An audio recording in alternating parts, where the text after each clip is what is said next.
All right, now part two. So in the previous video, we talked about what the Clinitek looks like, how it actually operates, but let's actually go and process this patient sample there. I have my patient and my urine dipsticks here. I'm gonna go ahead and grab my urine dipstick so that way it's ready to go. And now I want to quickly go ahead and go through the prompts. So from the last video I showed you, we have the two options, cassette test or strip test. I'm gonna go ahead and hit strip test. Enter operator.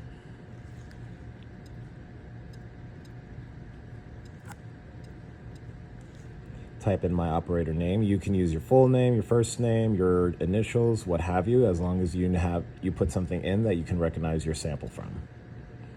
Next, I want to go ahead and test a new patient. Again, if I wanted to recall a patient, I could do that, but for, again, the example, I'm going to go ahead and hit new patient. Call this patient. Oop.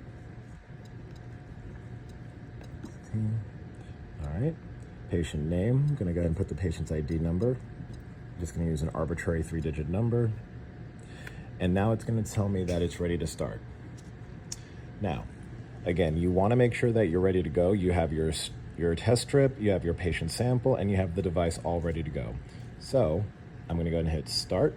It's going to begin the countdown. I'm going to perform the dip.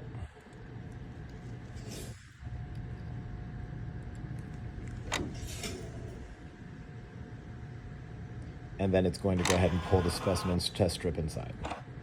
Now, this part you didn't get to see on the last video, but once it starts to test, it's going to ask you a series of questions. Particularly, it's going to ask you what the color and clarity of the specimen are.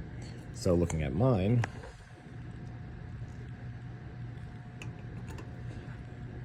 I have the option of saying yellow and clear, or I can say other. Mine is yellow and clear, so I'm going to go ahead and hit that, and it's going to continue its countdown. Now, if your specimen is a slightly different color, or if it has some level of turbidity, on that previous slide, it showed that there was another option for other underneath the yellow and clear, where you can go in and put in the specific color and level of clarity that the specimen has.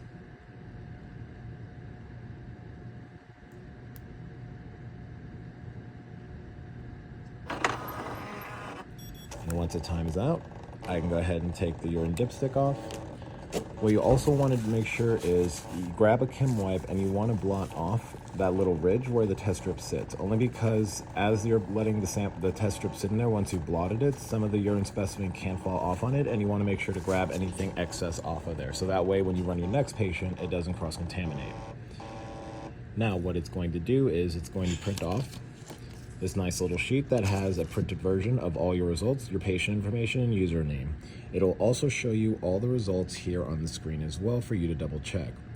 Once you're done, you can either hit the finish or the done button, reprint. It'll give you more options.